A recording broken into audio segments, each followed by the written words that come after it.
part of the Press Play Podcast Network.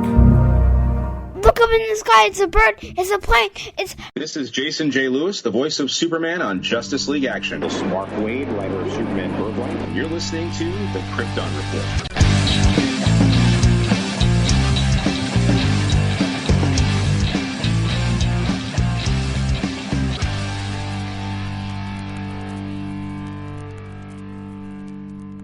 Welcome to the final episode of the Krypton Report for 2023. Wow. I am your 2023. Just that went by so fast. Yeah.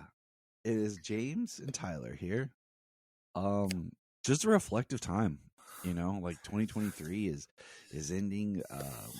We've taken some time on the podcast because I've been dealing with, sick kids and life and work, and we wanted to get one more in before the end, so to speak. But it's kind of crazy. Just another year of wrapping up the podcast. We've been doing this for a while, and it just gets to be kind of crazy that we're at another end in another year in the future. What does it hold? But hey, we're not going to do a whole per year in review, but we'll just chat about a few things and just kind of do our thing. But happy New Year, everybody.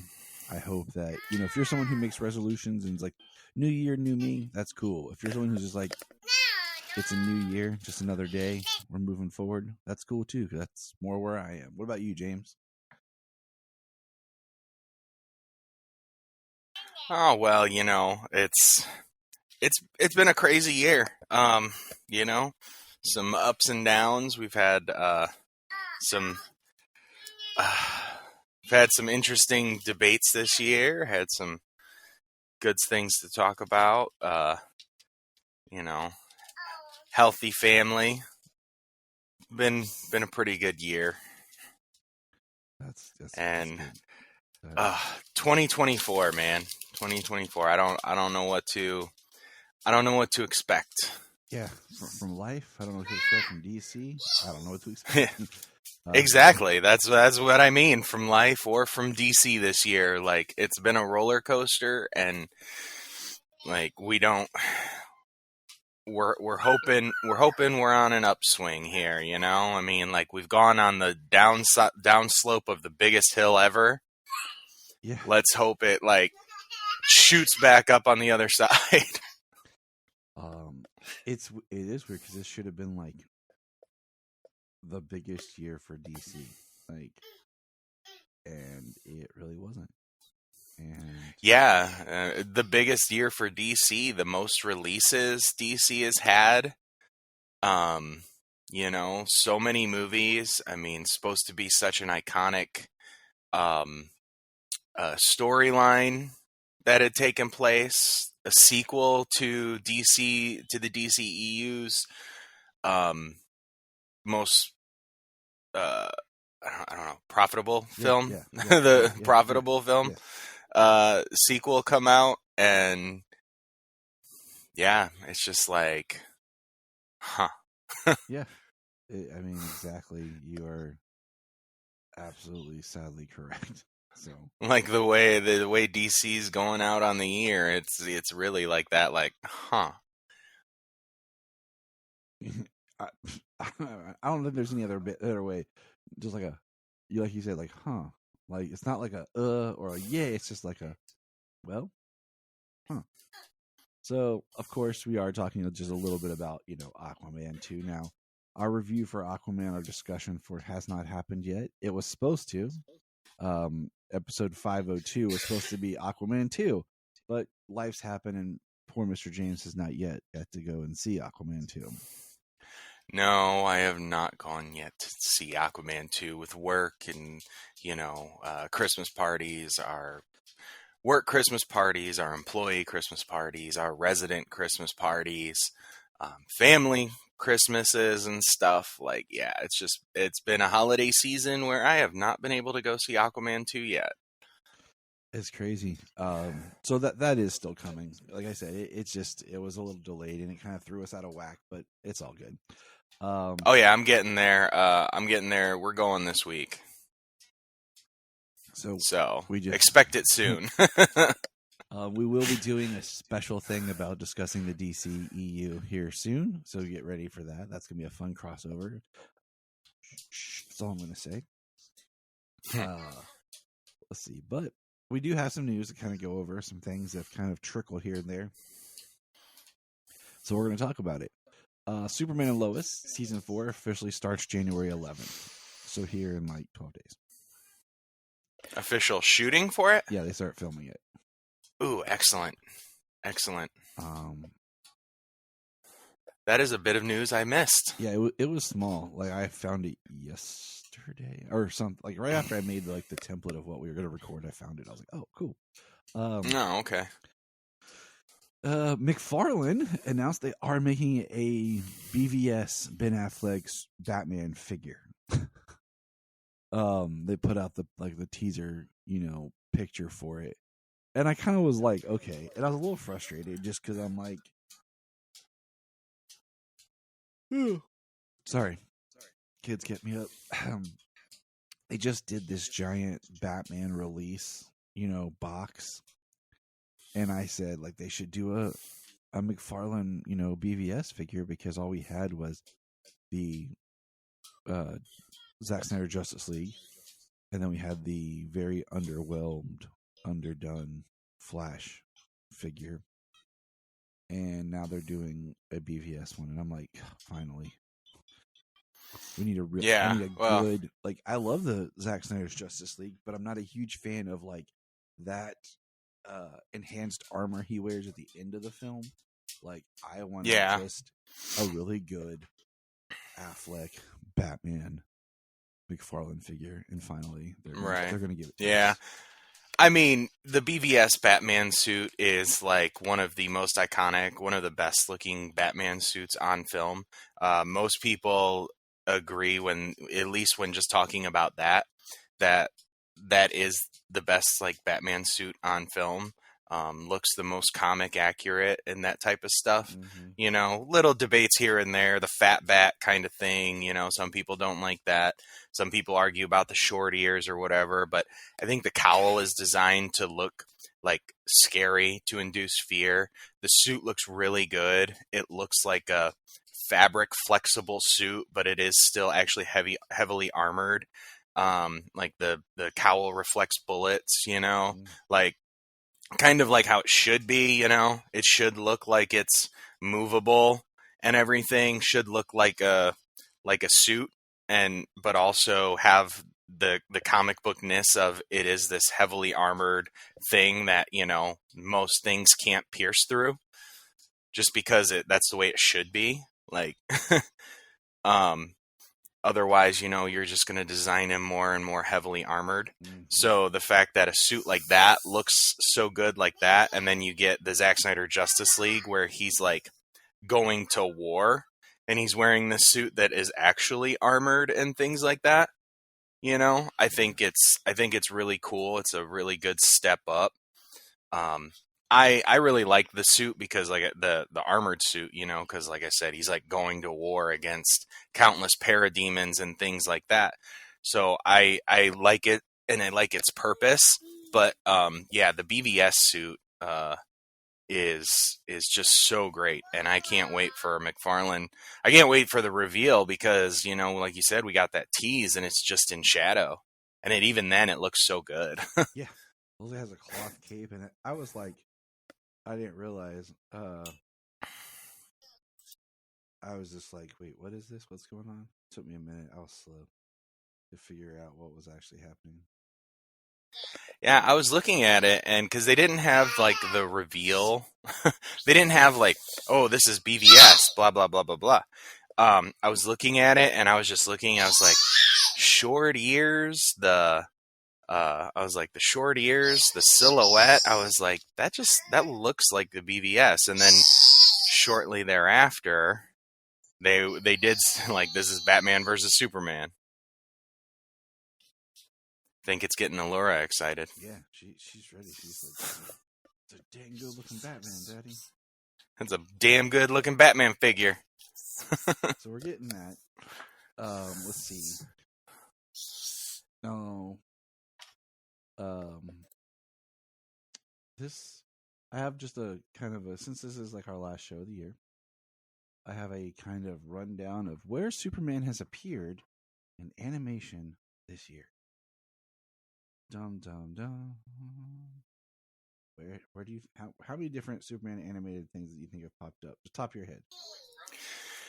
Off the top of my head, I would have to say I think four different projects, maybe. All right, Superman has appeared. Drum roll, please. Okay. In Justice League Ruby Part 1 and Justice League Ruby Part 2. Okay, the two different ones. Superman appeared in Justice League War World, Legion of Superheroes, Scooby-Doo and Crypto 2, Harley Quinn, and of course, My Adventures with Superman. So that means our boy made 7 animated appearances this year. Ta-da!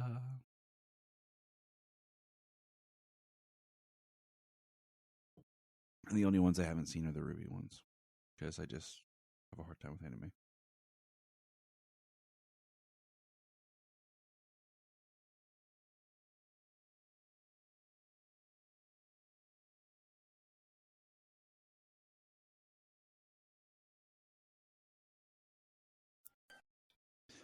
So yeah, 7 times.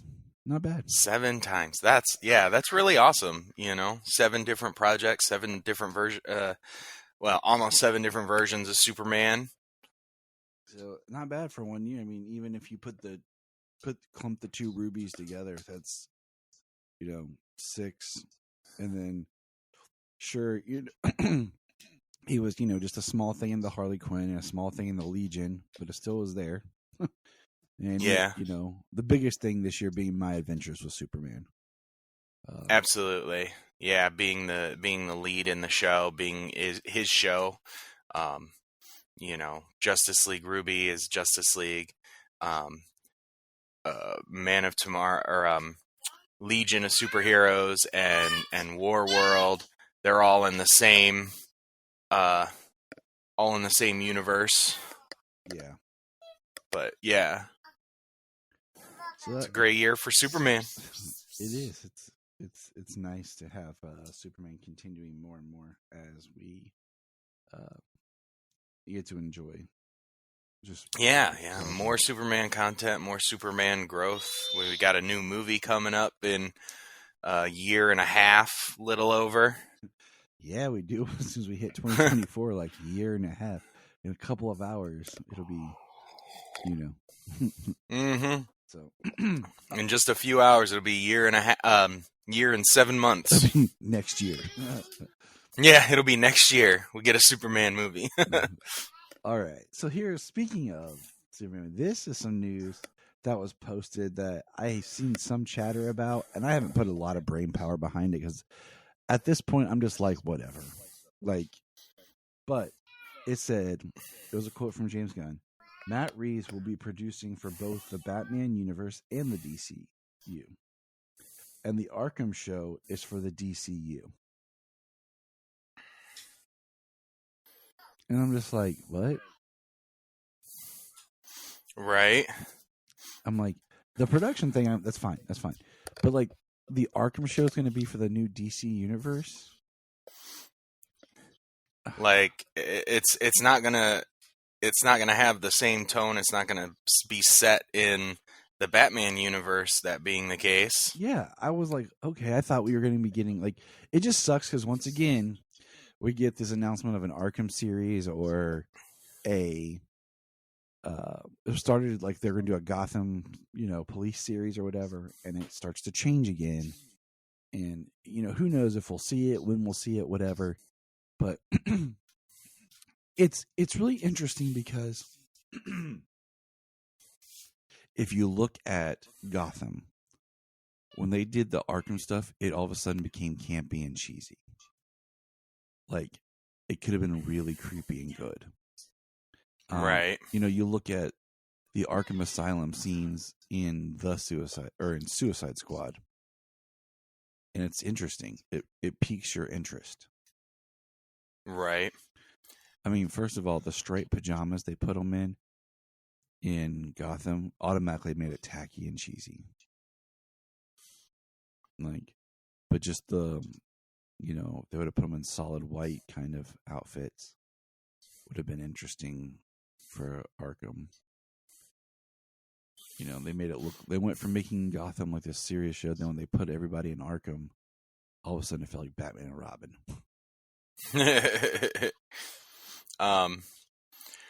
Well, I mean, who knows? You know what I mean? Like we've got James Gunn in charge, and we know that there's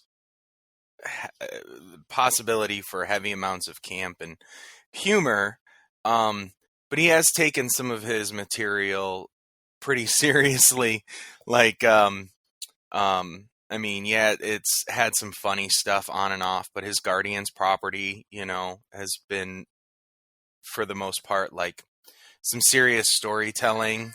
Same thing with the Suicide Squad, it was really comedy and campy and everything, but, I think depending on how you utilize the characters, the way he had the characters and the way they interacted and stuff, I mean, we'll have to see where he goes. Maybe with Matt Reeves being a producer, they can kind of balance that out. In the creative process, being, something more akin to a serious Arkham story where these people are dangerous and they're not just making toilet jokes and killing people. Yeah. So, I mean, at this point, we're just kind of in a holding pattern, kind of waiting and hoping that the DCU has got takes the IP serious. It doesn't have to be like, we know it doesn't have to be like Snyderverse serious, and I think that the world that the DCEU existed in, you could have like the serious tones of events happening, but then in another part of the world, you have somebody like Peacemaker doing his thing because he is who he is. You know what I mean? Speaking of Peacemaker, now this one will really bog your mind. Peacemaker season 2 will be part of the DCU. Yeah, that's going to be an interesting transition. You talk about people being confused about how everything is going now. Yeah. Wait till they go like, wait, this one that was back there with Jason Momoa and Ezra Miller at the end of the season. Yep. Season 2 is now going to be with somebody else, and the whole universe is different. Like, unless you start with like this whole like, boom, the Flash screwed everything up. Now, yeah, do the Flash screwed everything up, or start with the animated opening or do the Crisis opening or ending from Arrow. Something like there was multiple universes and now there's one. And then it shows like season 1 Peacemaker's like Earth, like, I don't know, 2013. And then it's like now to Earth 2024. Peacemaker. Right. I'm like, okay, like some people, actors repeating stuff. Okay. All right. I'm going to let it go, but you're going to get really like, it starts to remind me more of, and we've kind of dissected this with Mullet podcast, is how everyone talks about John Byrne's Man of Steel and post-Crisis, how it was like this clean slate, but it really was not a clean slate reboot as you think. Right. It was a retweaking. And I feel like I don't want that. If we're going to do this, let's just clean slate it. As much as it pains me on certain levels, like just throw the Elseworlds brand on Peacemaker season 2 or whatever, and not let it connect to the films. Move forward with, just let it be its own thing, the last remnants of like DCEU TV or whatever, and move forward with Superman in 2025, and that really be the birth of the new era. And let's not hold on. Like Kylo Ren said, you're still hanging on. Burn, kill the past. Burn, let it go. Yeah. Kill it if you have to. Kill it if you have to. Yeah, I mean, as comic book fans, we kind of know that the rebooting of the universes, or the multiverse, as it were, that the characters, especially when you have actors in those places, the characters, like, watch The Flash, the same actors portray either same versions, or the actors play the same character on a different Earth, or they play a different character on a different Earth. You know what I mean? Because actors are distinctive. They have a distinctive face, blah, blah, blah, blah, blah, So you could actually have them in that universe. They could be the same character, but from a different universe. Mm-hmm. That's just kind of that's a thing that we've come to know and understand, is that the same actor can play a different character, or the same character from a different universe. But that's not something that the general audience would understand. I mean, you're absolutely correct. If they're not indoctrinated like we are. I mean, you just gotta. But our last little thing here. And so now we're post-crisis, post-Christmas. Get any good Superman stuff for Christmas, James? Actually, no. This year I did not get Superman stuff for Christmas. You did get one thing. Oh, yes, I did. I just gave you 2 years worth of Christmas and birthdays all at once. Yeah, it was earlier this year. I always gotta make sure you get something awesome. Yes, you did, Tyler. Thank you. So this year I got a new 52 Superman Pez dispenser in my stocking, which was fun. I got some new awesome Superman crew socks. Like, I love getting these socks where they're actual socks and not like those nylon dress socks. The kinds that when you wear shoes or whatever, it's all slick. Yeah, they're real. Yeah, they're actually cotton socks. Ooh, nice. And then I got a new journal for taking podcasting notes. That's a Superman with the new 52 Superman symbol. A 3D Superman puzzle to do with the kids, which I think I'm going to try to do today. And then last but not least, I got a really cool All-Star Comics Superman action figure where he's got the gray in his temples that was done, in the figure was done in the early 2000s. Back when it used to be like DC figures for everything, and they were all different. So yeah, that was my Christmas. And then got something from the man, James Cole. I just have to, I asked for the frame for Christmas and I didn't get it. So I'm going to have to go out and buy a frame here this week. Because I've been, one of those things like you want to buy for yourself, but then, you ask for it and you're kind of just like, okay, I got to kind of wait because people drop hints like they're getting it for you. Right. You're going to get it and then you don't. And you're like, okay, well, oh, that's cool. I'll just go get it now. No biggie. Just, been waiting so I can hang up my poster. So I can match. Oh, absolutely. Things. We get, right. I was going to say, yeah, we gotta, after you get yours put up, we got to take a couple of pictures of them and collage them together so they look good, so they look cool, like they belong together. Exactly. But that's all I have for news. We're going to jump in and talk a little comics. The first comic up is The Batman and Santa Claus. That's right. Because they didn't drop part 4 until after Christmas. Until December 26th. So we're going to talk about that one first. Dun, dun, dun. All right. this was a 4-issue little miniseries, which I thought this was awesome. That they were doing it once a week in print and on the app. Now, I bought the first one in print because I didn't know they were going to drop them same day on the app. That was a surprise to me. Understandable. I still have to go pick it up because I ordered it from our comic shop, and then when I realized they were just dropping on the app, I was like, well, I'll get there. And I do think it's interesting that it's Batman and Santa Claus, but yet it really is an adventure with all the DC characters. Well, not all, but, basically. With a grouping of them, we've got Zatanna in here, Superman's in here, they've got Blue Beetle later, Robin. Heck, as we flip through, of course, Robin, Damian. Yeah, we can not mention that one because that plays a part in everything.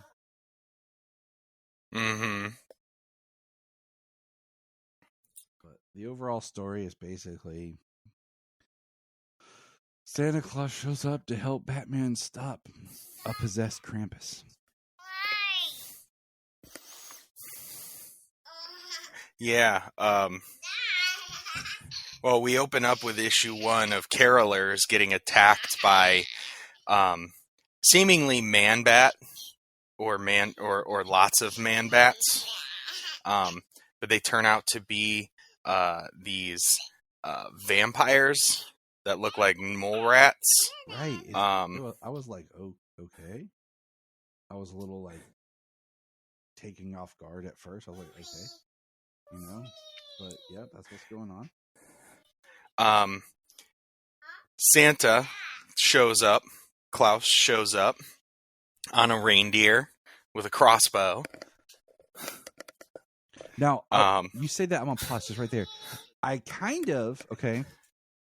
So I just reread Grant Morrison and Dan Mora's Klaus, the first trade, the origins of Santa or whatever.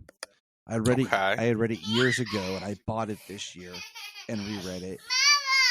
That's right. And I enjoyed it more this year on my read, and I can't tell you why. I just did. I was going to say, is it a DC book? Or? No, it's an IDW. Okay. It's on Hoopla. We on this podcast are high supporters of libraries and all the library things they have to offer. Hoopla is a digital thing where you can digitally get books, music, comics, movies. So it's on Hoopla. And then I discovered they did more. And the way they did their sequels were like just time jumps and these random adventures. And it kind of threw me because I was like, well, I had to look it up online because I thought I was missing some of the story. And so as I'm reading this, because Dan Mora did the cover art, and I was like, is this some sort of like spiritual sequel or wink, wink, nudge, nudge connected to it,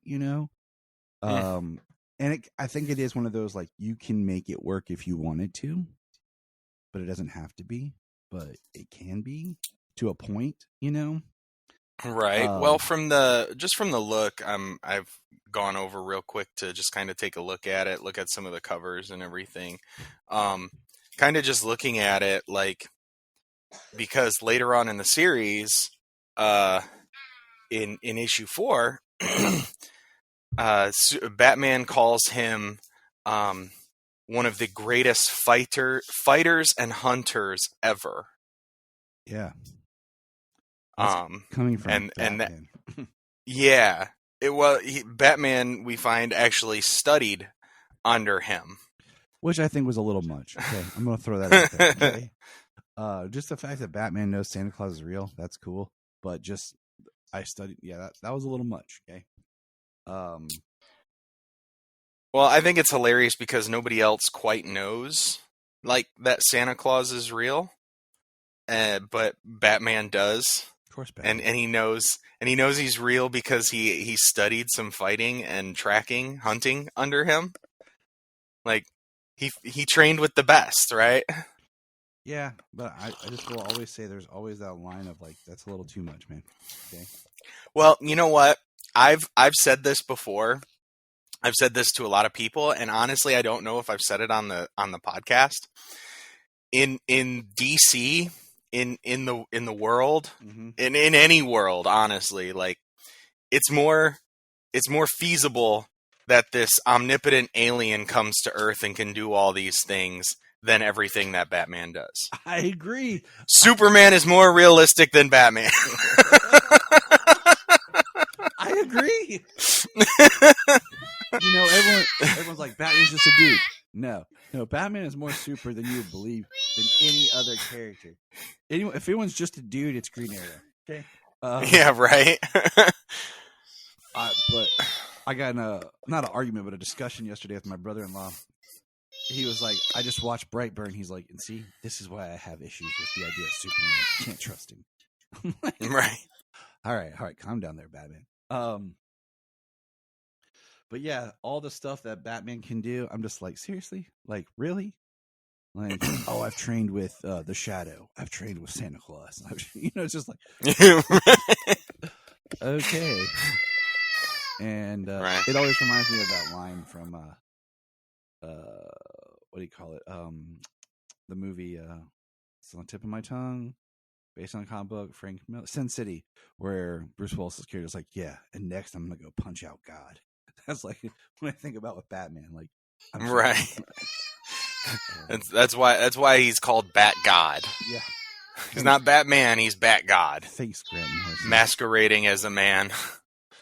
There's their comic, Grant Morrison, to write that he's actually never been a person. He's actually some powerful, almighty God that doesn't know he exists, just residing unconscious in a man. Right. This is a little tangent. Speaking of gods, I just caught up on reading on the app Mark Waid and Dan Mora's Shazam, where he's the captain, Yeah. And I sent you a message yesterday. I was like, he has the most complex, convoluted, retconning like history between his name, his powers, how his powers work, what is the magic, the gods, and how everyone that says Shazam pulls from different gods. Like, it gets like Mary Marvel now is basically a champion, but she pulls from different gods, and of course the Black Adam conundrum we've talked about before, as is he sharing the same, but at the same time he says it and he pulls from different gods. But what's going on in the comic now is like they were doing something where basically the gods that when he says Shazam are basically kind of like crazy Janing him. So like each one will kind of step into control of him. So they're like noticing different like changes in his personality and his behavior, because depending on which god's kind of taken over, it's very interesting. It's a good read. Interesting. Yeah, I'm working on the Dawn of DC, so Shazam books are actually coming up in my reading. This month being kind of hardcore Star Wars, as we've kind of all gone into. Yep. I've been catching up on some Star Wars, and I've actually read the crap out of Star Wars, the current Marvel stuff at Star Wars on Hoopla. So speaking of Star Wars, surprise, we plan on doing some fun stuff with Star Wars in 2024 on our Patreon. So just check that out, because we love Star Wars. Who doesn't? My wife and I... Star Wars fans don't. One night my wife and I were hanging out, and we were just kind of cuddling, and she's like, "Are you ready for bed?" I said, "No, not really." And I was like, "You know what I'm in the mood for?" And she goes, "What?" I was like, "Watching Star Wars." She's like, "Yeah, let's do it." So we kicked off a Star Wars marathon. We started with watching the sequel trilogy, because we both kind of wanted to get the worst out of the way first. You know what? They're not bad, and they're not as... I think we watched them one day at a time. And by doing it like that, I think it really helped us see them as a story. And in some ways, they connect a lot better than what people gave them credit for. And as much as I give crap to the prequels about story, where Episode 1 feels very disconnected because it's set so far before the events of 2 and 3. The sequels didn't do that bad of a job with things. Now, there could have been some tighter stuff here and there. We'll talk about that later.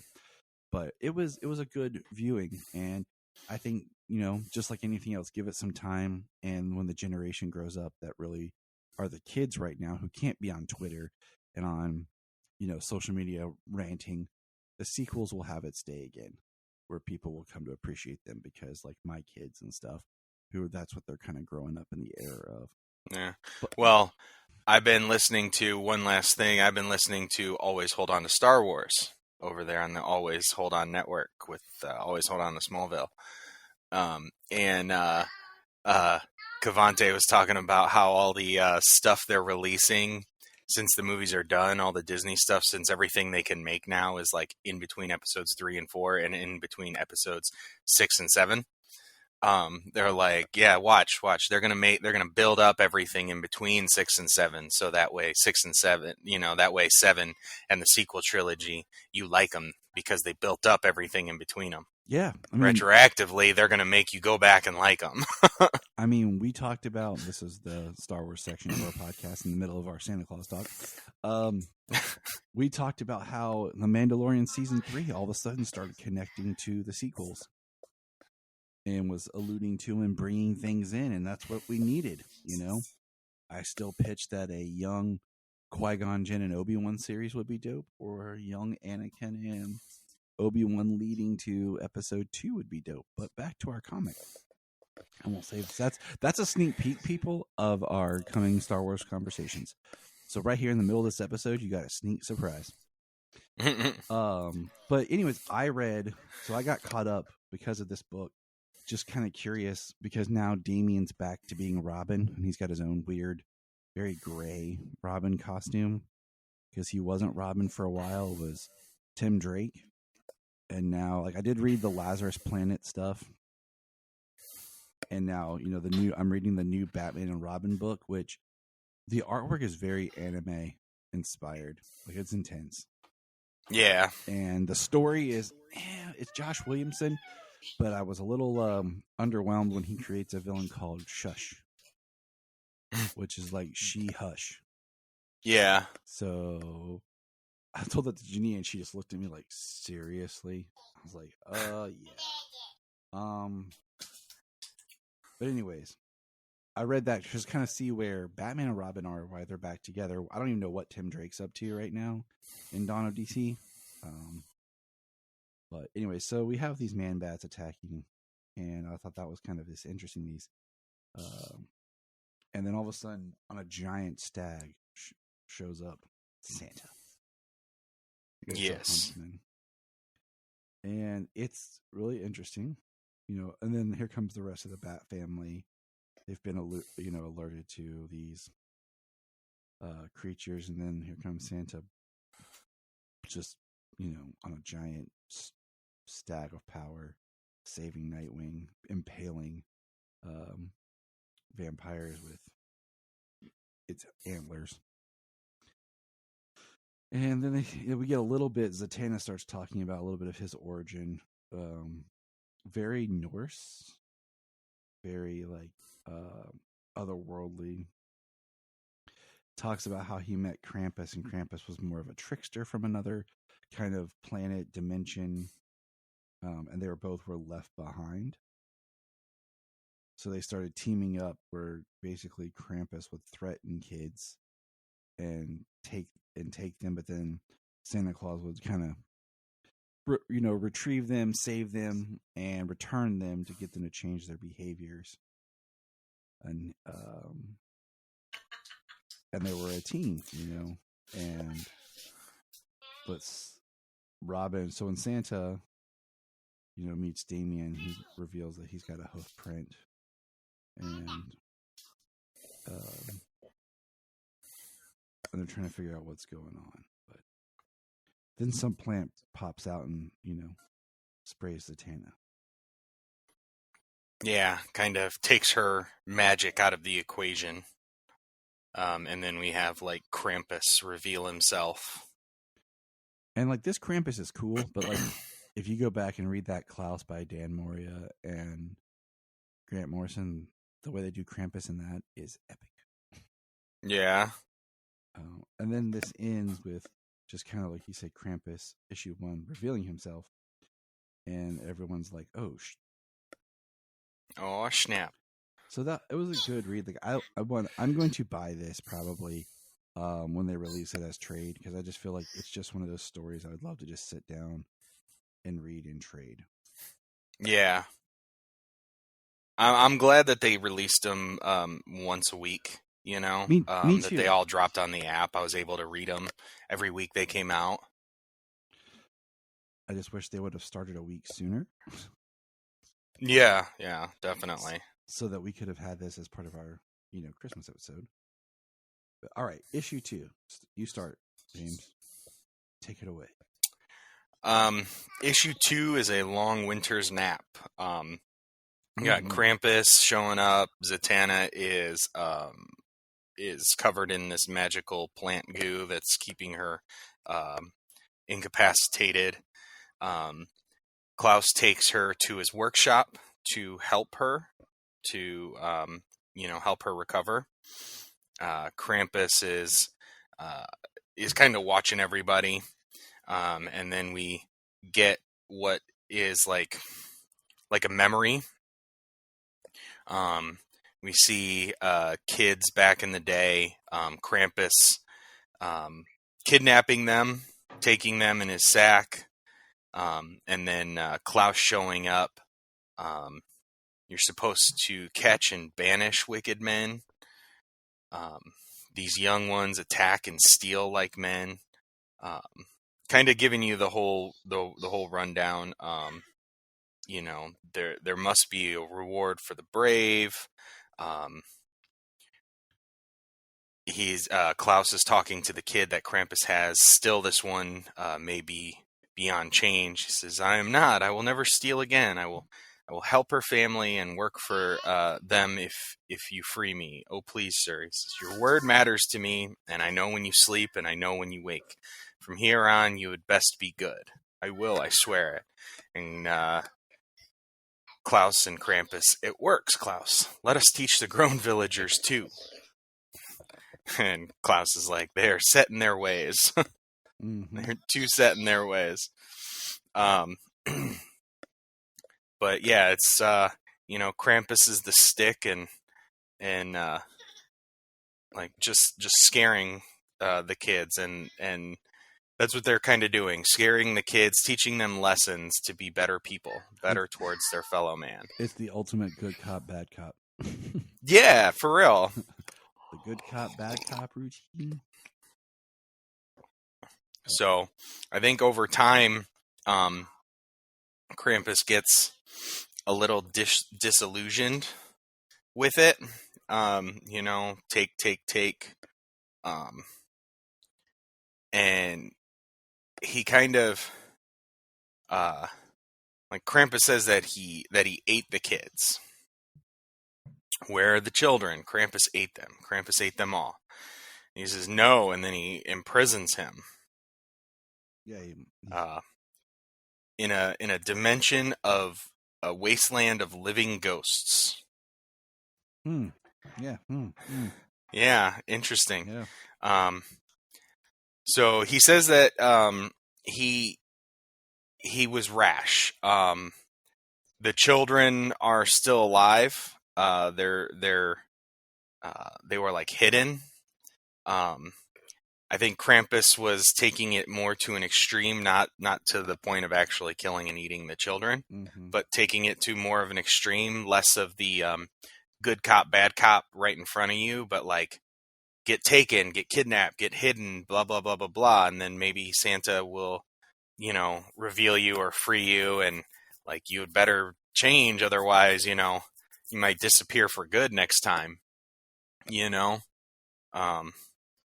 But Klaus says he races back through the veil, and Krampus was nowhere to be found. He couldn't find him. He couldn't retrieve him.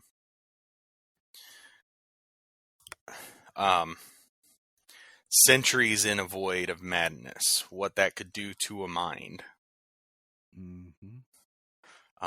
Bloodhaven, 12 hours later, and the sun is setting again, and our vampire creatures are reawakening. Miss Martian shows up as a vampire creature and throws some kind of flash bomb to kind of weaken them, to get them to chase her. And you got Green Arrow shooting wooden arrows.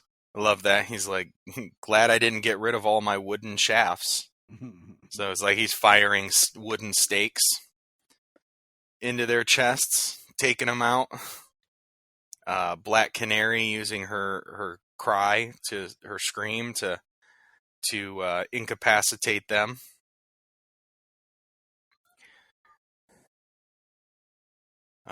And then we go to the moors of Scotland, where Krampus is, and we see that Krampus's voice. So, because when we saw it in the first one, he had a black and white text bubble where it was all black with white text. When we see him in the history, in the memory, his text is a white bubble with black text. Mm-hmm. Mm-hmm. So there's some more evilness to him. Krampus will be free. Wake warriors.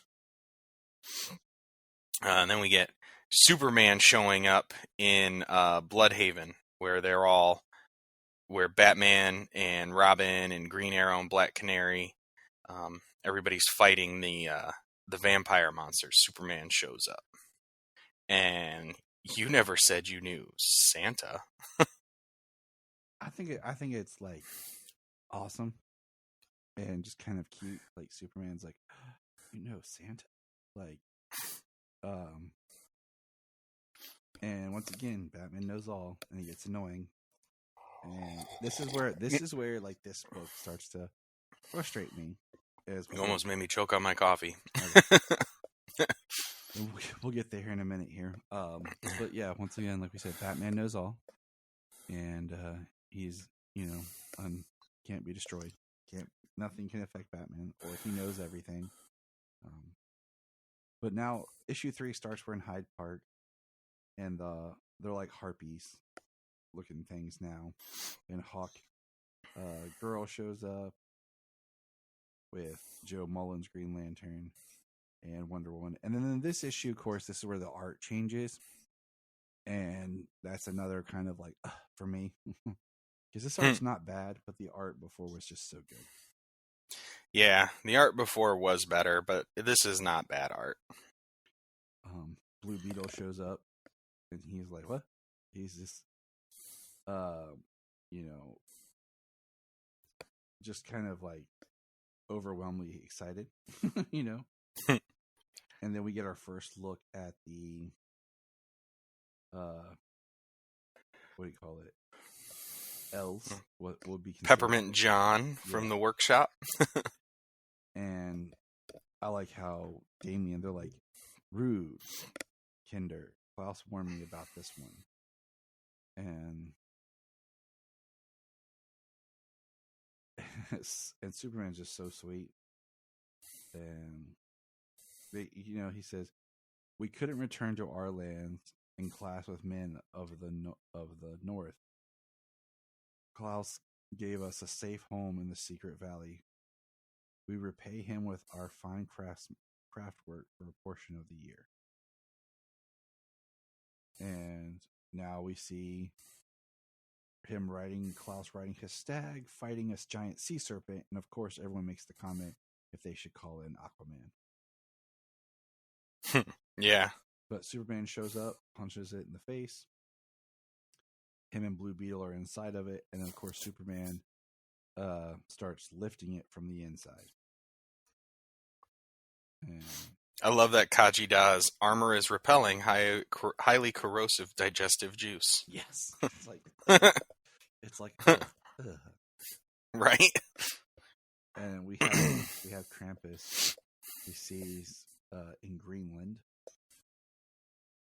trying to do something, and then everyone shows up, to fight. Here comes Superman to fight. And Superman has Krampus. Then all of a sudden, we find out that there was an entity that was possessing Krampus, basically. And it's now possessing Superman. Krampus then grabs Damian, talking about punishing the child. And possessed Superman starts punching the ice. That then releases, basically, giant, creatures of myth. Yeah, kind of like Norse mythology type creatures. Giants, looks like a giant wolf, kind of like a Fenrir wolf. Yeah, I mean, I feel like this book could have really, with the way they're doing Santa and Krampus, dove into more Christmas lore of the different holidays and the different backgrounds, like Jolly, the Yule Cat, and the different like Alpine men and the different like Yule lads and things like that. That really could have been explored here, but they don't.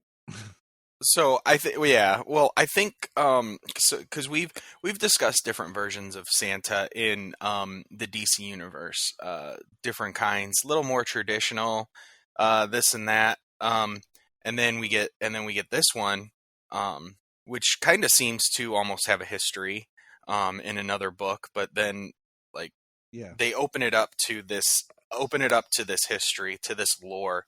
So if they were to use this Santa Claus and this Krampus in more stories in further Christmas seasons, I think we could really open up some of the lore. I think it would be to have some sort of like continued continuity. Yeah. Just because it would be nice to every year, maybe every year go back and do where this Krampus and where this Santa Claus is, and do a story with him. Yeah, he's almost a version of David Harbour's Violent Night Santa Claus. Almost, yeah. So good, so good. Yeah, we just watched that again a couple of nights ago. It's so good, because my biggest thing about that is he's still Santa. And you see where he's just kind of jaded because of the way the world's been, but he's still true to the Santa character. And I would. That's one of those films that I think you should do a sequel to. But just saying. Introduce Mrs. Claus. Right. I mean, they set it up at the end, he talks about missing Mrs. Claus and all this stuff, and year 1100 with Mrs. Claus. Yeah. I'm just like.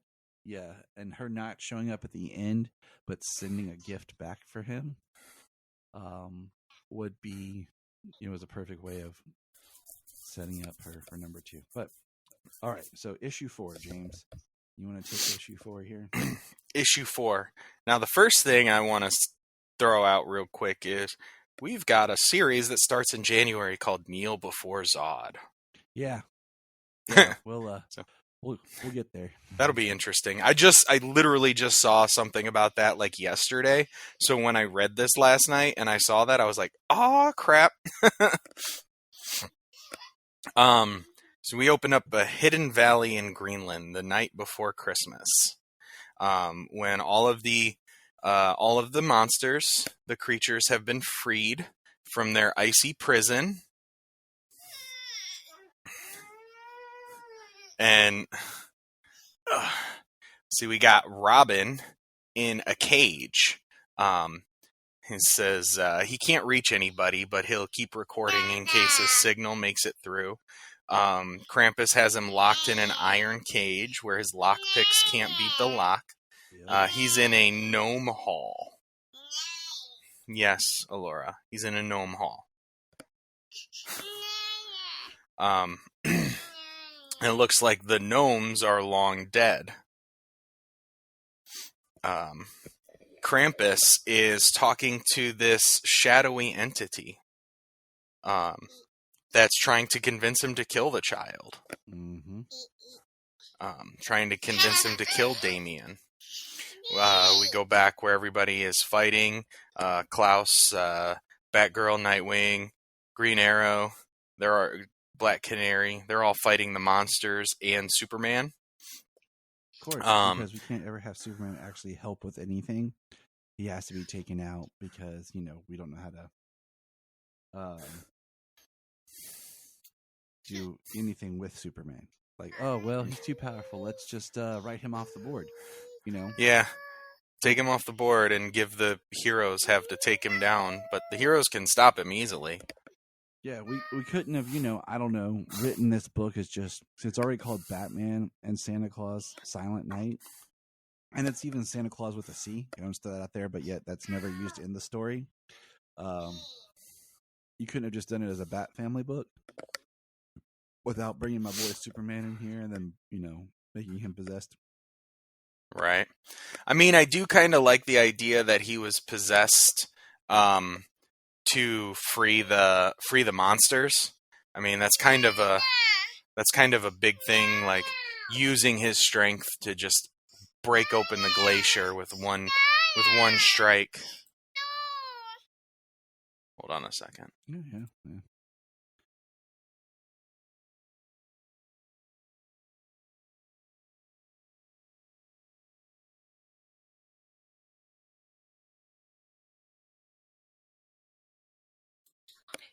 Go sit with Mommy and watch Super Pets. Yeah, Super Pets. She wants the computer. She wants my phone. She's all up on me right now. And I'm trying to... I know. Come on, big girl. Can you go see Mommy for me?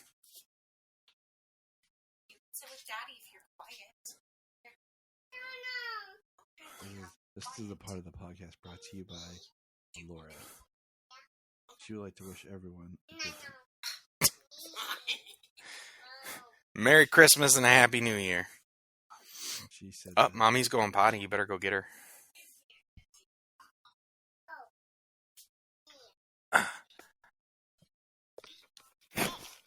Come on. I did like how he busted open the glacier, though. I mean, if you're going to have Superman and your story is going to have him be possessed, he needs to be possessed for a reason. And freeing the monsters with the quickness like that is a fairly good reason, I suppose. But we get Blue Beetle able to generate kryptonite radiation, which is pretty dope. But yeah, because the beings who have taken control of him don't know how to use his strength or his heat vision. Yeah, they don't know how to use all of his power set. It feels like, being able to make kryptonite radiation, like, really, Blue Beetle? Like, it's cool, but it seems like that seems like a Firestorm thing where he can make kryptonite. Now just everyone can make kryptonite. Like, next thing you know, Nightwing's just going to mix some chemicals up in his pouch and have kryptonite ready. Aquaman's going to summon some, like, kryptonite from the sea or something.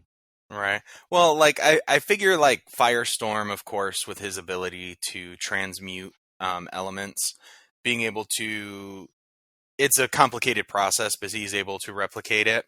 And Kajida being an alien suit, an alien sentient type being, him being able to generate the type of energy that takes to create kryptonite radiation, I think is cool.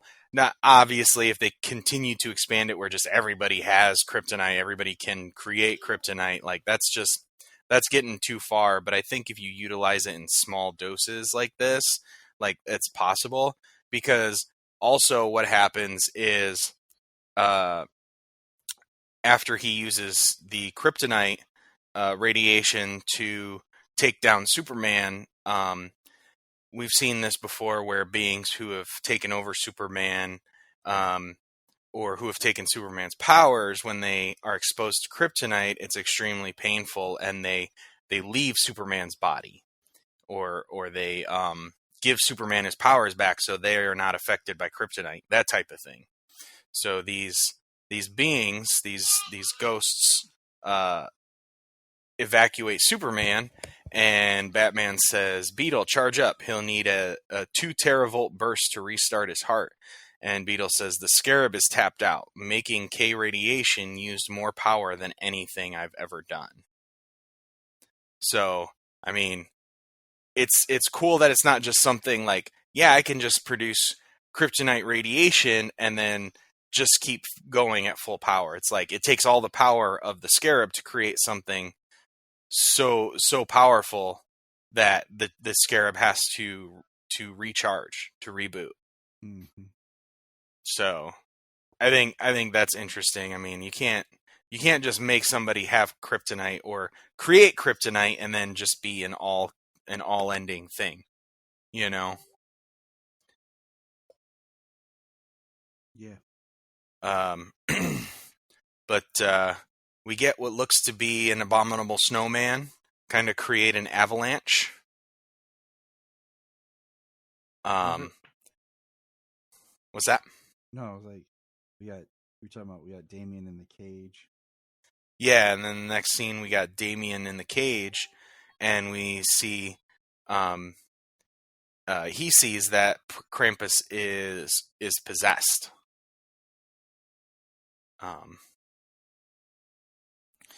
That this being is still telling him to use a spear to kill the child.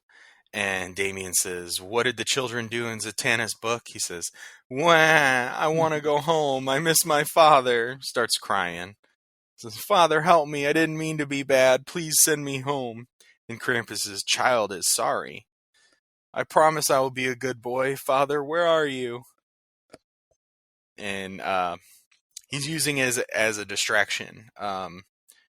After the avalanche, Joe and Hawkwoman and Diana show up and dig everybody out of the avalanche. And we find out that the place that that Klaus had banished Krampus to was the Phantom Zone. Yeah, I thought that was interesting. Just there was like, talking about the Phantom Zone use. I was like, okay. Yeah, that's really interesting. The way that like Klaus and others were able to imprison in the Phantom Zone. Well, the thing to remember is like they always say Jor-El discovered it. He didn't create it, so it's always kind of been there. Yeah. It's not. It's just, yeah. So the idea that others have used it, yeah. Yeah, and other beings that have banished their physical criminals there, if they've been imprisoned there for too long, never to be released, thousands of years, they lost their physical form. They lost a corporeal form, and the prisoners became phantoms.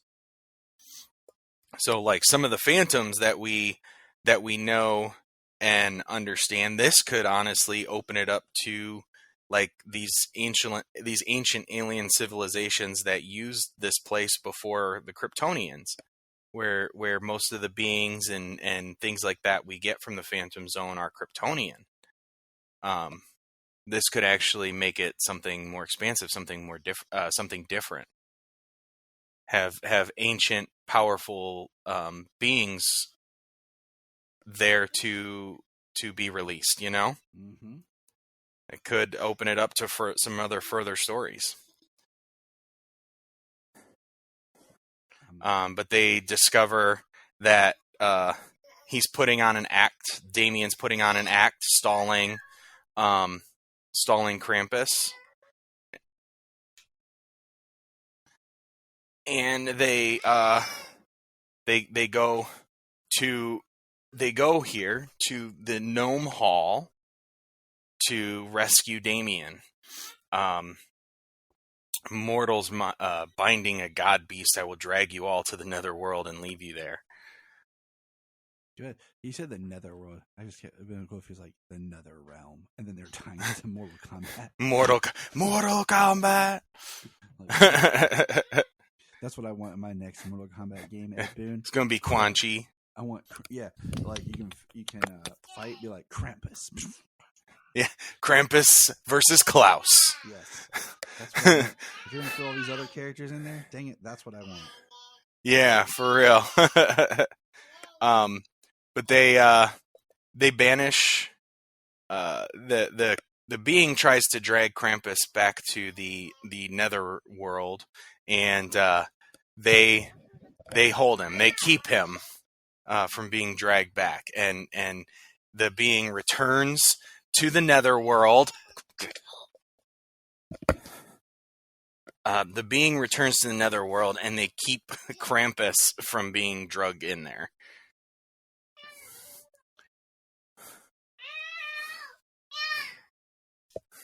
Krampus is not paying for Allura.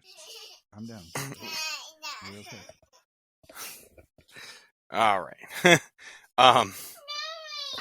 And they kind of they leave the nether world, and they're back out fighting the beasts that have been released. They return to Superman, Joe, and Hawkwoman, and Diana fighting all the beasts. And where's it at? They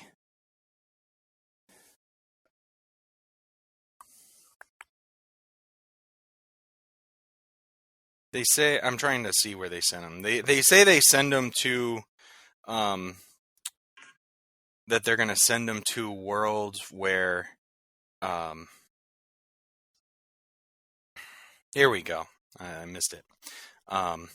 What now? Put them back on ice. And Joe says, I know a planetoid where these busters would fit in fine. And Santa says, that would be perfect. I do not wish to imprison them again. All I did was delay the inevitable. So I kind of like that too. Like, they're not trying to free the beasts. They're going to send them to a world where they're going to be okay. They're not going to be threatening to the life. You know, they're not going to be threatening the world.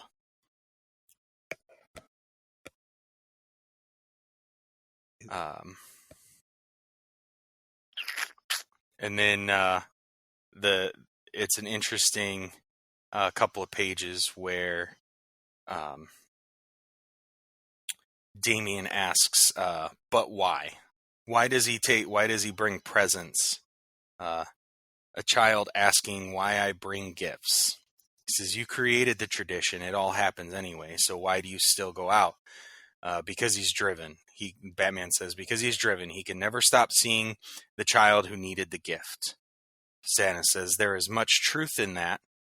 Diana says, he can't stop because he seeks out the good. That's hope. Diana, you were born wise. As always, the mighty one is quiet, but I want to hear what you think, Clark. Why do I do it? For yourself. You do it for you because nothing feels better than giving. And we get Santa right on the nose. Mm-hmm. And I love the ending here on what he does for Damian. Where he takes... Yeah. Go ahead. Yeah, he takes... sorry, I was going to let you go. You just kind of paused. I thought you were giving it... Damian wrote him a letter when he was 5 and asked him for a satellite to track his enemies. Damian says, and I never got it. This is worse. You never had a real childhood. He says, why not make up for some of that tonight by helping? Says, really? If it's okay with your father. He says, have fun, son. Santa is real, and I'm going to fly in a sleigh pulled by giant caribou. For the rest of you, my favorite gift. There's my workshop and home. Go in and have a good meal together. When you walk out, no time will have passed. A few hours of not worrying about the world. Okay, lads, dash away all. And then we get the rest of the Justice League showing up. Flash and Green Lantern and Cyborg and Aquaman. Hey, are we too late? saw a sea serpent in a lake back there. Why didn't anyone call me? Yeah. They said just because it's in the water, you don't have to call Aquaman. And he's like, well, why didn't you call me? Exactly. He wants to be a part of things. Like, Yeah. come on, guys. I'm Aquaman. Come on. Yep. And the clock just struck midnight, and it's Christmas. And we get the whole Justice League and a bunch of heroes hanging out in Santa's workshop.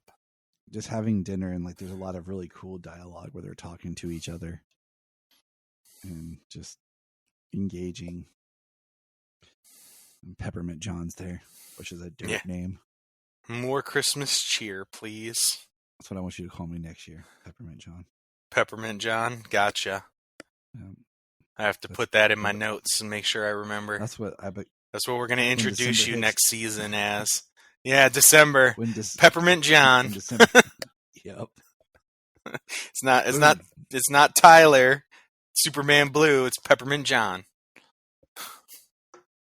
For the month of December. Yeah. And to all a good night.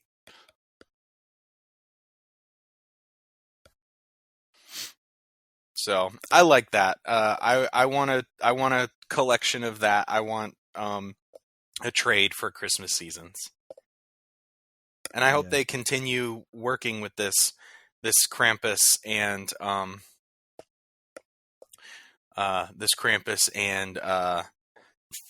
Santa Claus. Yeah, keep coming back and visiting Explore the World each year, because like we talked about, like they always do the holiday collection. It'd be kind of cool to make this like a reoccurring thing. So, all right. So that was, what would you rate the story on it? Like out of, like a letter grade. Out of like 5 candy canes. Yes, out of 5 candy canes. That sounds really good. I like this.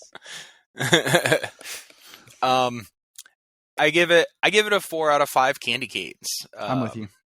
I enjoyed each issue. Each issue expanded the story, kind of expanded the mythology of Santa Claus and Krampus. And honestly, it gave me enough that I want more. Yes. I want more of these characters and this history. I'm right there with you. Like, I just kind of wish that maybe this story had just been a Bat family and then the rest of the Justice League showed up at the end, so that in the next installment would be more about exploring Santa with the rest of the Justice League, just because I felt like this was called Batman and Santa, yeah. And a little bit more just dialed into that. Oh, the reason it's called Batman as Santa is because he's the only one who knew Santa existed. I know. It was a real person. Messed up. Just saying. It's messed up. But all right. Our next book, if that was on the agenda, was World's Finest. Number 21. Yeah, I'm pulling it up right now.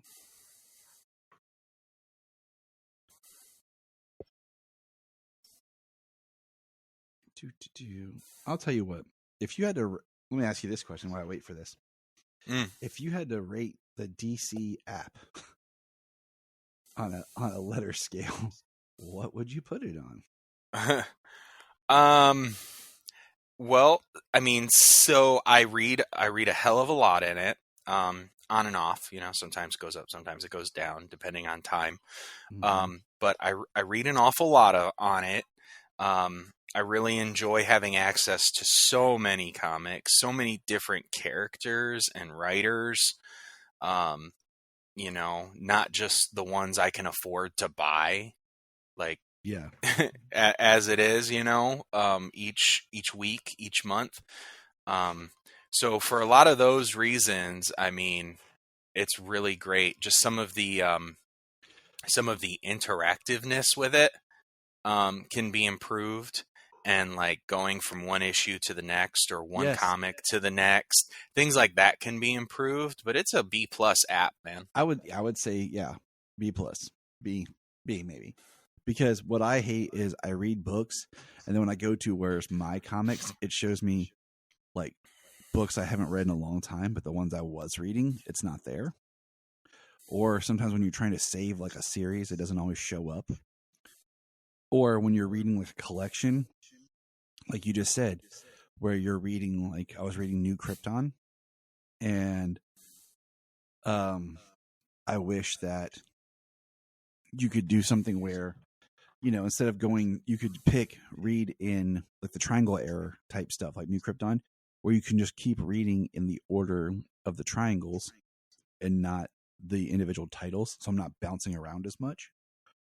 It was, I just think that could be improved on. Yeah. Bouncing around, especially during that era, that is a tough era to read in. I've read some of those issues for Mullet and everything. And like, even just speaking on that, like if you read a single issue, and then the next thing it wants to take you to is not the issue, but like the volume collection or the omnibus collection that they have on the app, which is great, you know, those being available there, and you can like kind of make your way through them. But when you're trying to read like an issue to an issue or something, and then it jumps you into a collected edition, like that's tough to, like, then you have to spend time, you have to stop your reading, and you have to either find where you were in the book, or you have to go to another title and search the title. So like I've done that before, where instead of going to the next issue, it's all of a sudden like, here's the collection, and then all of a sudden you're like, where am I? Like you hit next and you're not where you're supposed to be. yeah. So yeah, there's just, I think, some things to improve, and I just wanted to bring that up as we now go into World's Finest 21, where last we left off, Superman was being attacked by a more grown up Captain, what was his name? Thunder? No. Why am I blanking? It was Boy Thunder, and now it's Thunder Man. Yeah, I was like, why am I blanking? On Earth 22, it's Thunder Man. Thunderman. That's what I Thunderman. The Thundermans. I think this issue is sweet. I'm just gonna put, he's being, you know, choked to death, and then it, you know, we jump and it says not that far away from the battle, and we have, you know, the, what do you call it? The Kent of that planet. A little bit of gray in his temples, and he's trying one of these pod things out that they're talking about. He's interviewing, and we see him fly off in the background. And then there's the Batcave with a. It's nice to see Alfred back. You know, with all these titles and stuff that you read and you jump around, you forget little continuity things that in Batman continuity, Alfred's dead, right? And like he's not at Wayne Manor and stuff anymore, and you're just kind of like, oh yeah, I miss Alfred. Right. Well, in this World's Finest book, this is Earth 22, Kingdom Come Earth, Yeah. but this is long before the Kingdom Come storyline. That was one thing I was kind of curious about, was where in the quote-unquote Kingdom Come timeline this was taking place, because I thought it was after the Kingdom Come storyline because of all the dead heroes. But then at the same time, it feels like certain beats are before the Kingdom Come storyline. Yeah, I thought we had discussed maybe this was after the nuclear explosion and stuff. Exactly. But I mean, it can't be. We've still got Magog, right? Or, well, we've still got Gog, not even Magog. Gog, the godlike being or whatever. And Bruce is younger. He's graying, but he's younger. He's not an old man, right? And unless, I don't know, like I guess we'd have to maybe go back to last issue and see if when they first visit it's after, and then when they get actually involved on the planet it's before. Maybe. Yeah, because it seemed like when they first showed up, like they weren't like fully corporeal, like nobody could see them. So like maybe they were arriving, and then like when they finally settled in, it went further back. I don't know. Okay, that's what we'll use for right now. That's our logic. But we got Thunderman fighting Superman, attacking him, and we got him calling for reports of a Superman going rogue and fighting Thunderman, and Superman takes off, and Batman sees what's happening in the cave, and he gets into his experimental flight suit. Yeah, he's like, I'll take it for a spin. Yeah. And Thunderman during the fight, help, I'm under attack. No one can hear you, David. Wham, wrong. So now we have, and this is like, Superman shows up, like, he doesn't have the Kingdom Come style symbol. Yeah, nor the gray long hair. His suit's a little bit more like blue compared to like more of this like lighter blue that the other Superman hair has. But I kind of wish he would have just straight up had the symbol. So meanwhile, that's going on because when Batman shows up, he's in his Kingdom Come style prototype-esque bat suit, fighting Batman, who's clearly in a, different bat suit. But yeah, Superman, only real difference is the colorization of the blue is a little different, but it's the hair,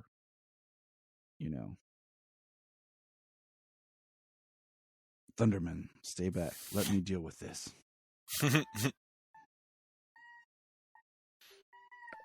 Oh, and my dog howls because she's inside. But it's really cold outside. Mira, calm down. It's been cold and wet around here.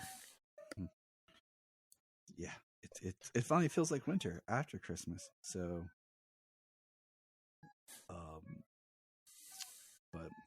so we have Superman fighting,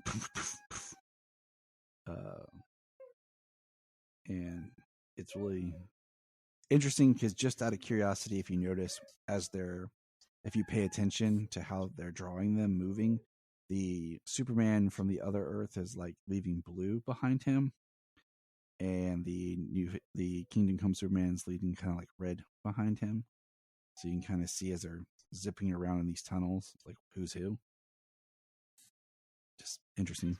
I like how he says, even if I can't see you, I can hear you. And he says, I'm counting on it. Yeah, through a lead mine. He says, Batman, I've lost sight of David. The Batmen are fighting. And he says, you're not Clayface. He moves like a damn elephant. Yeah, we're evenly matched. Our combat strategies are identical. What does that tell you?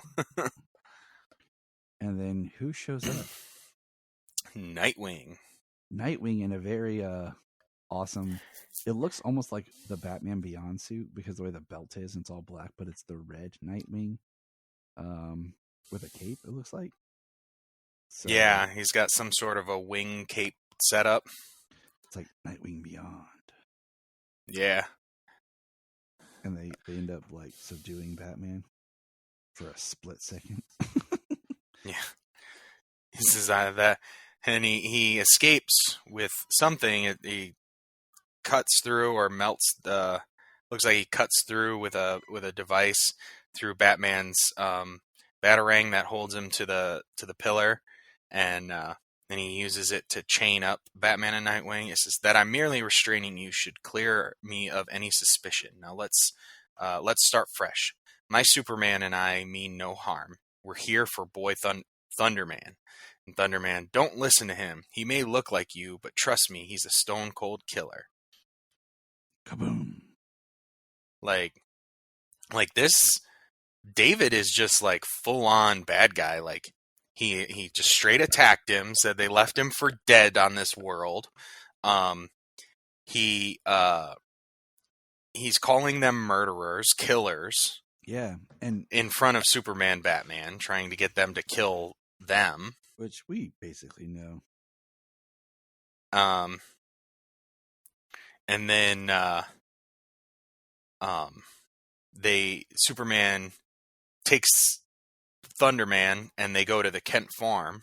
Yes, that was really quick. Like, if you don't really like, so I said, like, if you're paying attention to the way they are using the color streaks, because you just see a blue streak come by and then the next panel is at the farm. Yeah, and this is the one we're following, the Superman we're following with the blue streak. They go to the Kent farm, and the Kents their headstones are there. He said, "My God, this Superman! How can he pretend to care about people and then he freaking explodes a tree with a single punch?" That's how I like to, when I'm full of rage, just explode trees. All right, I punch trees, punch asteroids, whatever. I love Clark, calm down. I've never seen you like this. I'm sorry. It just makes my blood boil that someone with our gifts could be so irresponsible. Clark, focus. You've never at your best when you're angry. I've retreated to our Earth temporarily while we strategize. My two different Not an option, right? Not an option. As I say, where's your Adam West? It's coming. Not an option. Not an option. David's flash device, Flash's return. David fried the Flash's return device, as if things weren't bad enough. We're stuck here, at least for now. Then we rely on detective work, old chum.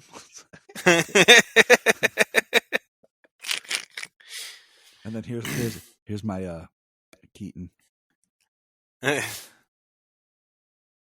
that's it right there. See, he doesn't talk much. Yeah, right. Good job. Yeah, thanks, man. Nailed that one. I just looked at you with my eyes.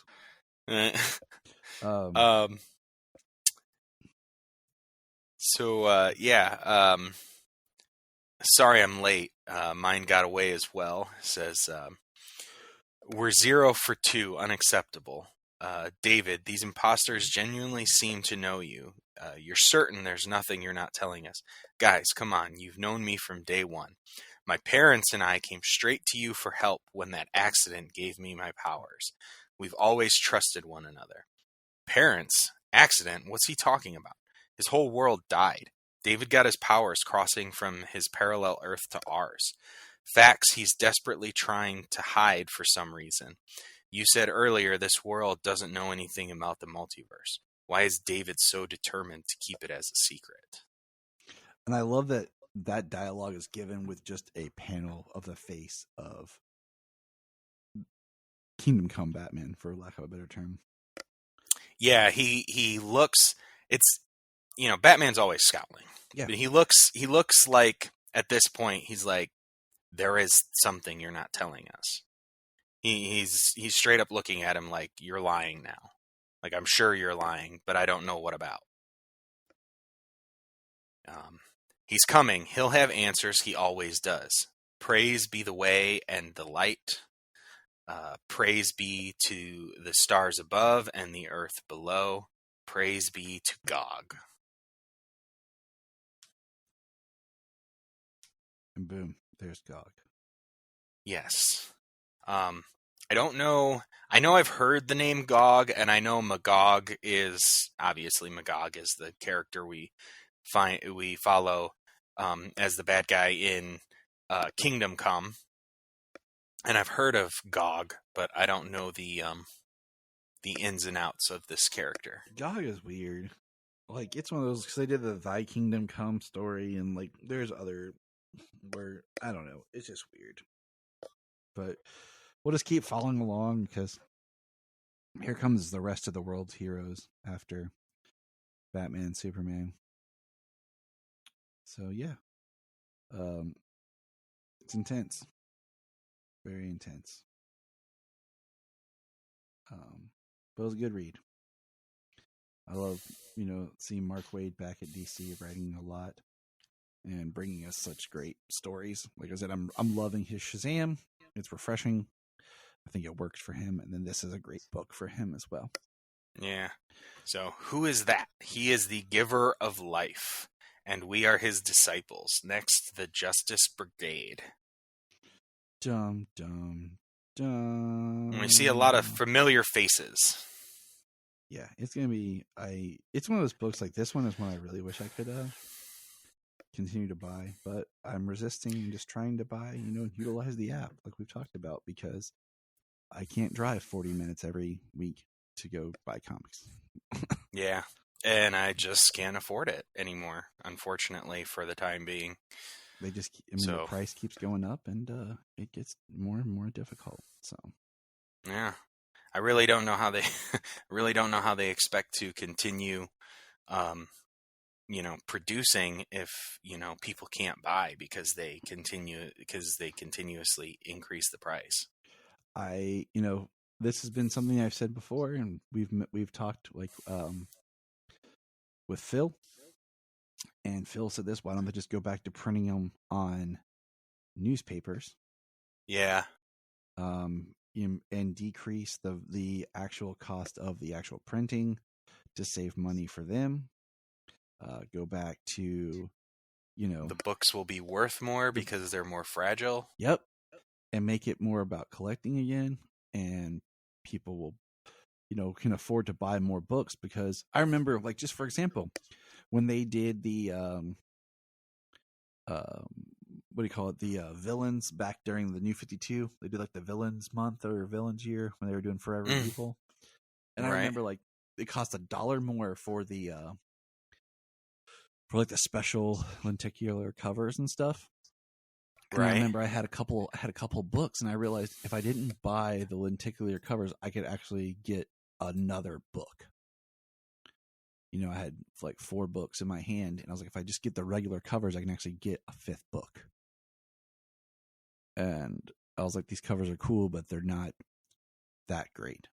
I was like, I'd much rather just have the other story. And then now with the app, it's save money where you can with your printing, still make your physical product, because I love having the comics. Or I mean, I don't know, I think it would hurt a lot of shops if they did something where they just put them out digitally and then release trades. That would be a horrible, I think, loss in revenue. But you got. I think so too. It's going to be a balance, because the IP itself is invaluable. The IP doesn't, the movies and TV shows don't exist without the IP, without the comic books. So you can't go one or the other now at this point. I'm sure that's a complicated business balancing act. You know what I mean? Yeah, it is. But you got to do something where, people start pushing your mail service again, and I've thought about that, where because if the books aren't really worth the collecting, and it's more about you having your own personal collection and having the physical book, I have thought about, subscribing to the DC thing for certain titles like Action and Superman for the year, and have them mailed to me, and then just picking up certain offshoots at my comic shop. Yeah, because the subscriptions are, when they're mailed like that, are usually at a discounted price. Yeah, I mean, I looked at it once before, and my wife and I had a conversation about, it would be cheaper, but also supporting local businesses. But, we try to shop local and support local from anything, our movie theaters, a local movie theater, our coffee shops. But then it gets to the point where it's well, you kind of screw over. Look, you okay? Excuse me, sorry. Bless James. Yeah. They've kind of screwed us over. But anyways, now last here on as we're wrapping up, is some Justice League action episodes. James, which ones did you watch? Just making sure we're on the same page as previous conversations. Inside Job. I believe it was Double Cross. Yep. And Bottle City of Candor. So double. So in my order, it was Inside Job, Double Cross, and then Battle for the Bottled City. Yeah. So all right. So Inside Job. In a fantastic voyage-like adventure, Adam shrinks Batman and Wonder Woman so they can enter Superman's bloodstream and destroy a lethal nanite virus. All right, James, go. There was some really cool stuff about this one. One, I love Jerry O'Connell is the Atom in Justice League Action. I've always liked him as an actor all the way back from Sliders when I was a kid. Sliders. Joe's Apartment, a bunch of other movies. But he's most notably for us is the voice of Superman in the old animated universe that started with Justice League War and Flashpoint Paradox and ended with Justice League Dark Apocalypse War. He was the voice of Superman for almost all of those movies. Just all of them but the first one. Just all Justice of them League, but War. War, and if you include Flashpoint Paradox in that, not that one, but yeah. Yeah. So, I like him as the Atom. 2, we get Diana referencing aliens in this. She says she's seen that movie before, where the queen is laying eggs. She lets a slip of the tongue there that she's dating Superman to Adam. Yeah, that is something they toyed around in this series. I mean, we got to think back. This was like they started producing this probably in 2015, I think. I can't remember, or 2014 probably, because it started at the end of 2015 into 2016. So yeah, just thinking about where the comics were, things going on. So yeah, so we got some legacy stuff. Got James Woods again as Lex Luthor. Every time you say James Woods, I just think you've got James Woods. Thanks, Family Guy. Right. I enjoyed this episode. It was fun. It was interesting. Something personal for me. Snot. If anybody's other than my kids, and even my kids is still extremely disgusting. Snot skeeves me out. Yep. Like it turns my stomach. Yep, So I agree. So when he talks about a giant super booger, I was like, oh, we can skip that. Yeah. That was gross. But him having a little kryptonite energy saber to cut through super nose hairs was funny.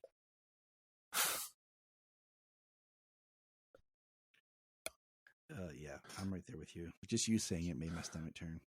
Yeah. I feel that, man. So, yeah, what did you think about the episode? I enjoyed it for everything. I enjoy everything from this series. I wish it would get more love. So, but anytime that you have kind of this humorous play where like you have Batman, Superman, like Kevin Conroy's take on Batman in this series is fun because it's still Batman, but a little bit more lighthearted, but still stern and serious. So, all right, what's the next one we got up here? The next one was Double Cross. Batman has Plastic Man disguise himself as Two-Face in order to set a trap for Deadshot. Unfortunately, things get complicated when the real Two-Face escapes custody. First of all, I love Plastic Man. Like in this series, like I think he's hilariously fun. Kids enjoy him, and the fact that this deals with Two-Face made me smile. Yeah. I mean, so you know, you talk about that Plastic Man. He's fantastic in this series. He's hilarious. Firestorm is a staple in this series, and he's doing really good. I always love the actor, the comedian actor who plays the professor in his head. Oh yeah, and then the interaction, like when you change the interaction at the end. So when you change your clothes, your uniform, you change them to different people and different looks, and he's like, uniform? He's like, so you're not wearing anything. Oh my God, I gotta go. It's so funny.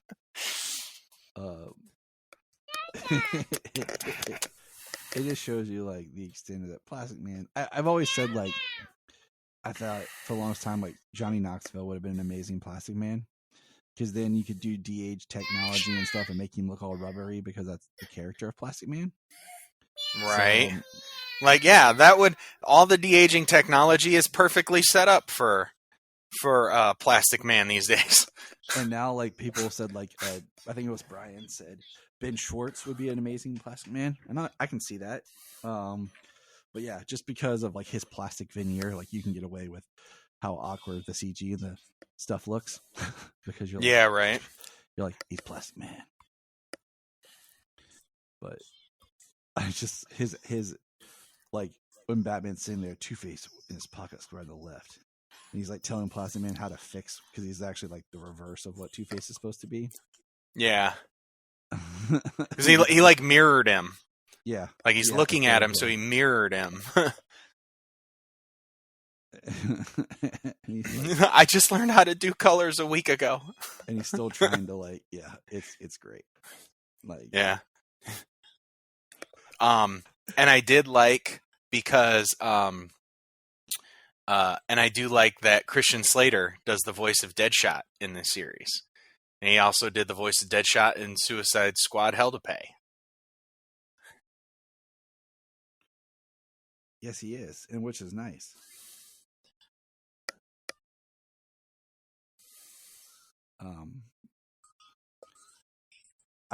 I do think I just want to point out it's interesting that like, I love that Two-Face is in this just because when Jenny and I did our last year, or no, 2 years ago now, well, almost 2 years ago in 2022, we did our our Two-Face kind of like retrospective and look at on February 2nd and February 22nd.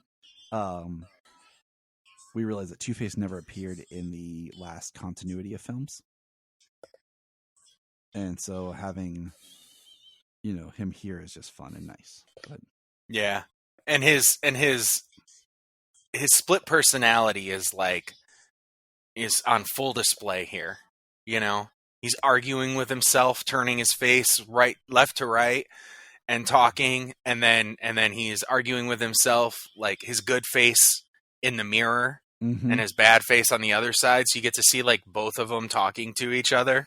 It's pretty cool. I have a really cool idea for a cool Two-Face story down the line. We definitely need to get a shot of that in live action, like Two-Face arguing with himself, but in a mirror, where you get to see like the bad side and the good side. Yes, We need that. I mean, Scott Snyder pointed this out too, and it's not a huge like thing, but for me, the fact that Two-Face should be someone who's also does good, because that's part of who he is, and it's the coin deciding. Like some of the older stories where he would rob somebody, but then the coin tells him to give the money away, so then he'd like give the money to like charity or drop the money off at like a homeless shelter or something, because Two-Face should be someone who's kind of on the outs even with the Gotham underworld, because he's unpredictable.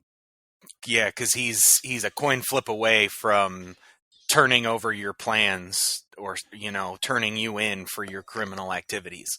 Yes.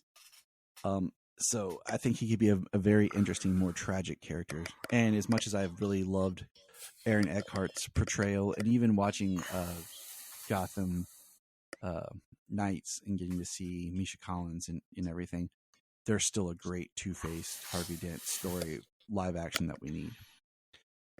Back to our episode. I love this part where Deadshot goes to grab his gun to shoot Batman at the end and picks it up, and it's Plastic Man has his gun, and Plastic Man just completely wraps himself around Deadshot. Yeah. Or when Deadshot shoots him in the chest with a tranquilizer dart, and he's like, "Oh, my chest has a hole in it. Call the doctor. Call the hospital. Call 911." And Batman gets at the end, Plastic Man like props about about just if he needs someone in the future, and to help, and he's like the shape shifting.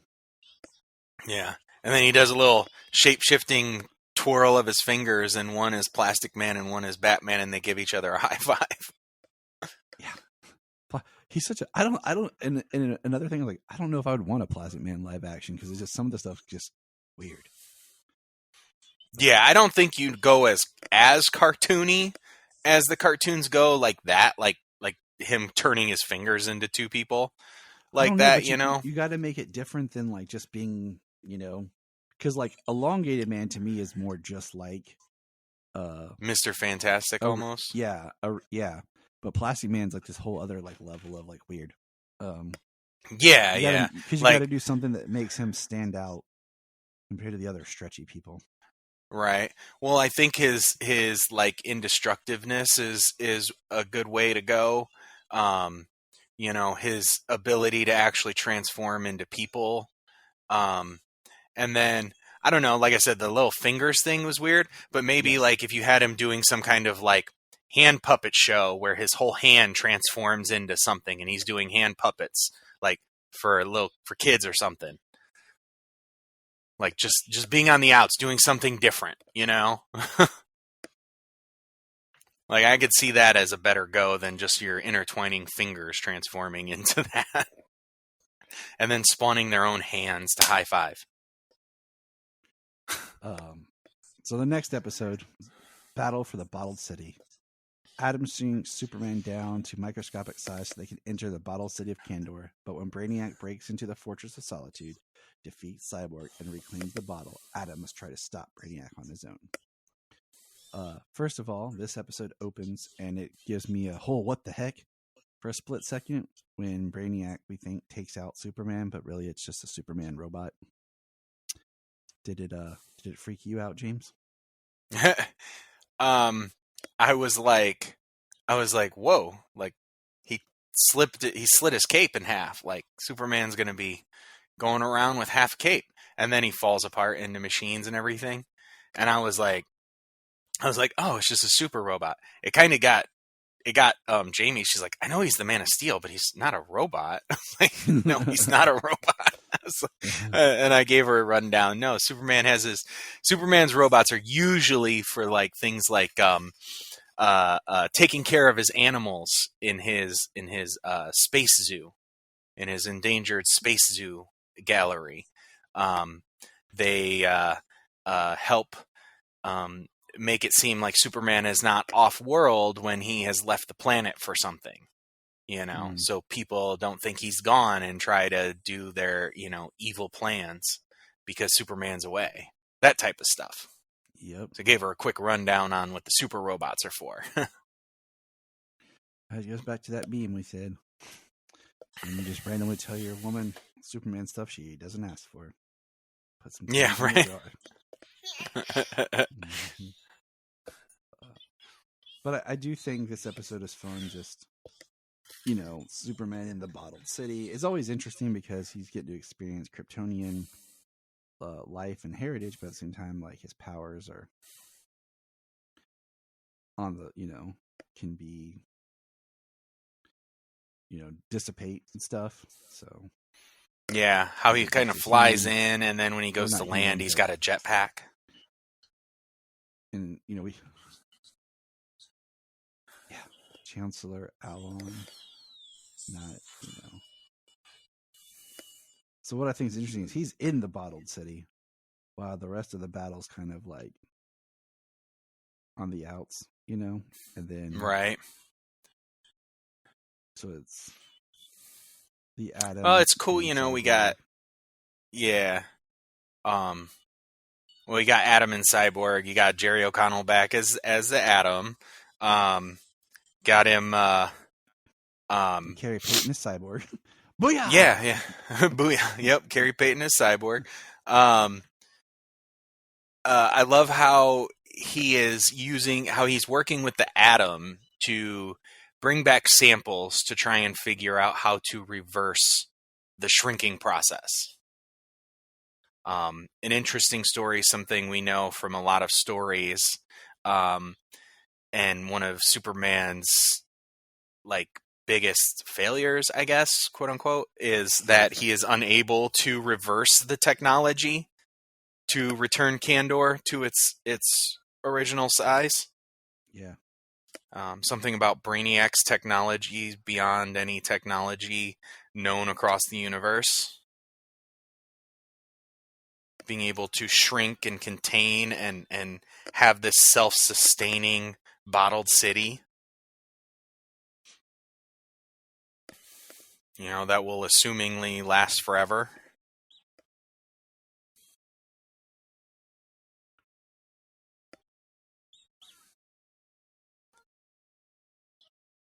But, cool episode. It's like Superman's part of it, but not part of it. Yeah.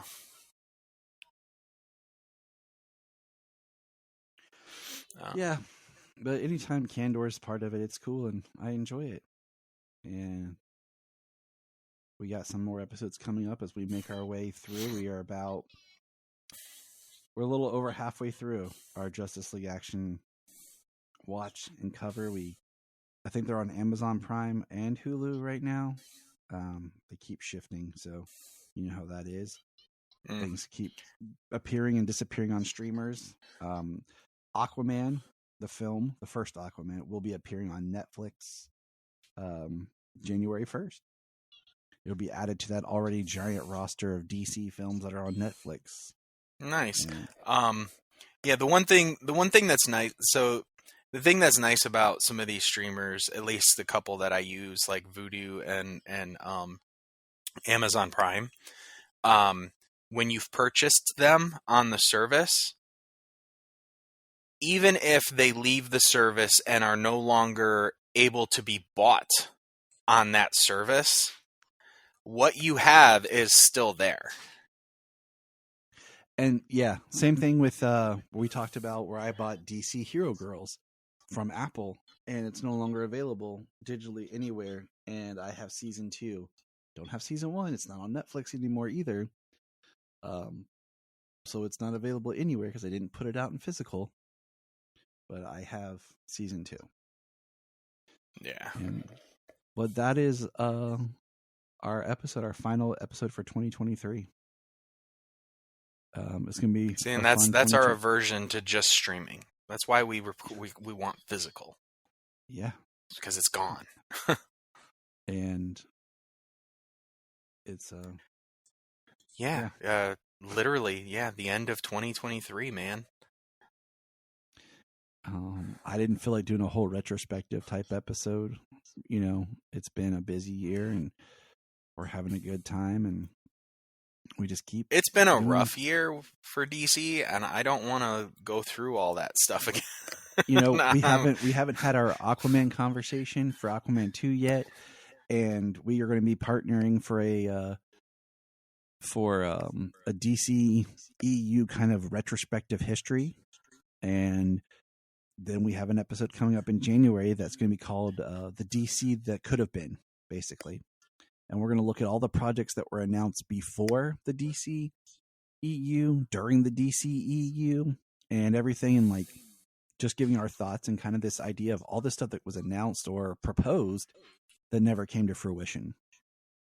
And just kind of looking at what could have been as we get ready for, 2025. And what's funny is I think I'm more excited for 2025 because I have stuff planned to really look back and re-examine certain things from the Superman aspect as we build up for the next film. So, well, here's looking forward to the next film as much as we can. And you know what? Jania and I, we finished watching Hollywood on Netflix. It's definitely not a series for everybody. It's intense. It's definitely adult. But I watched it because it was something easily accessible where David Cornsweet was actually a lead actor in it.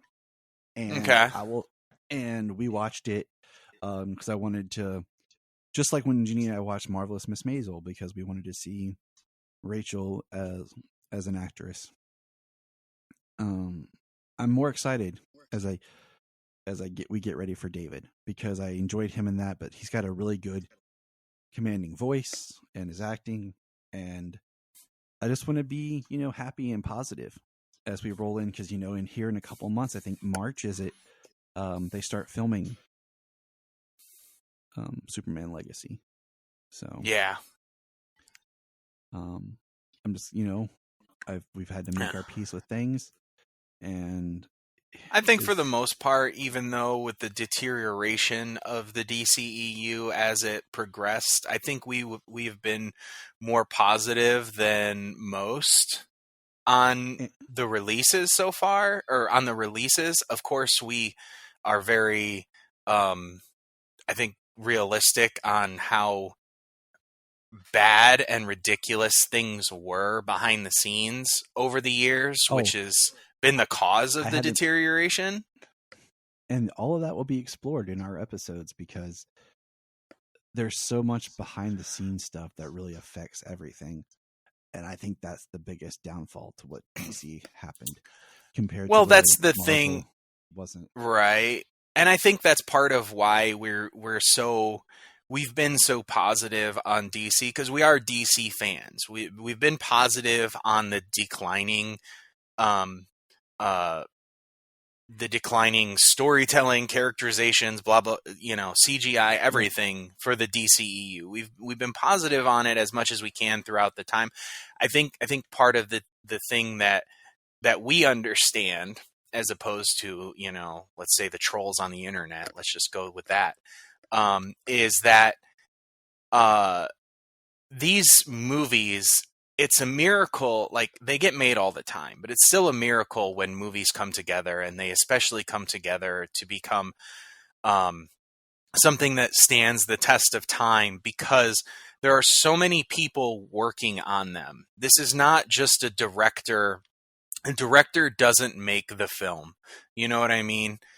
Without being able to have the crews who build the sets, without having the actors and their assistants and the makeup artists and the costume designers and the CGI people, like, all of these things, these movies couldn't exist without a group effort. And we are supportive of everyone who puts in the work. Just because there are people who make decisions at a higher level who have screwed the pooch over and over and over and over and over and over again, like, there are still a lot of people who put in a lot of hard work to get these things made. Yes. And we support them.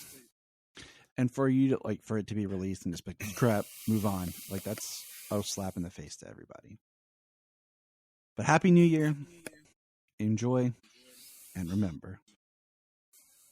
Look up in the sky. We just want to say, if you've enjoyed this podcast, please check out other podcasts on the Press Play Podcast Network.